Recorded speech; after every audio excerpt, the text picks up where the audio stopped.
Leviticus chapter 15. The Lord said to Moses and Aaron, "Speak to the Israelites and say to them, when any man has an unusual bodily discharge, such a discharge is unclean. Whether it continues flowing from his body or is blocked, it will make him unclean. This is how his discharge will bring about uncleanness. Any bed the man with a discharge lies on will be unclean, and anything he sits on will be unclean. Anyone who touches his bed must wash their clothes and bathe with water, and they will be unclean till evening. Whoever sits on anything that the man with a discharge sat on must wash their clothes and bathe with water, and they will be unclean till evening.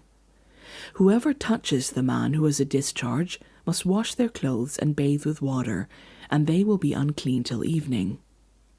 If the man with the discharge spits on anyone who is clean, they must wash their clothes and bathe with water, and they will be unclean till evening. Anything the man sits on when riding will be unclean, and whoever touches any of the things that were under him will be unclean till evening. Whoever picks up those things must wash their clothes and bathe with water, and they will be unclean till evening. Anyone the man with a discharge touches without rinsing his hands with water must wash their clothes and bathe with water, and they will be unclean till evening.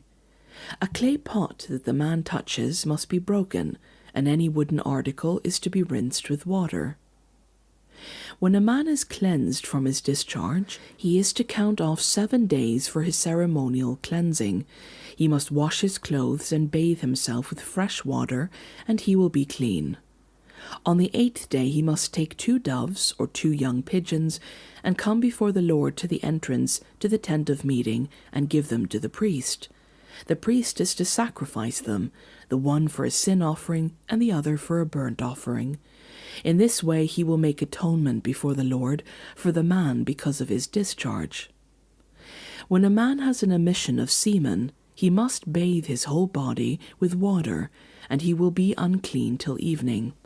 Any clothing or leather that has semen on it must be washed with water, and it will be unclean till evening.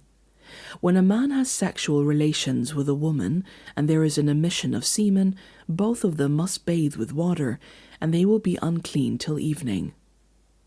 When a woman has her regular flow of blood, the impurity of her monthly period will last 7 days, and anyone who touches her will be unclean till evening. Anything she lies on during her period will be unclean, and anything she sits on will be unclean. Anyone who touches her bed will be unclean. They must wash their clothes and bathe with water, and they will be unclean till evening.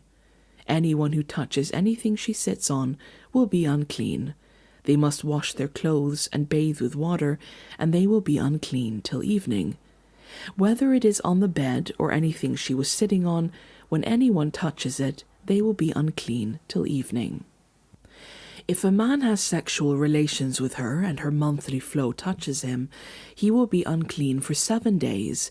Any bed he lies on will be unclean.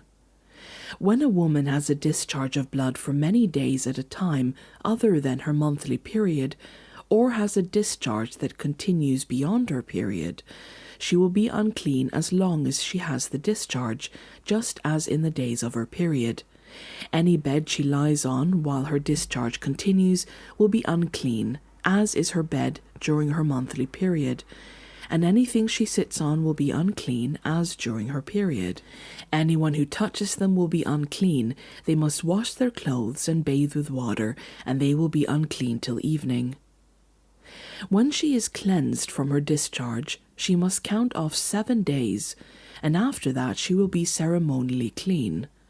On the 8th day she must take 2 doves or 2 young pigeons and bring them to the priest at the entrance to the tent of meeting. The priest is to sacrifice one for a sin offering and the other for a burnt offering. In this way he will make atonement for her before the Lord for the uncleanness of her discharge. You must keep the Israelites separate from things that make them unclean, so they will not die in their uncleanness for defiling my dwelling place, which is among them. These are the regulations for a man with a discharge, for anyone made unclean by an emission of semen, for a woman in her monthly period, for a man or a woman with a discharge, and for a man who has sexual relations with a woman who is ceremonially unclean.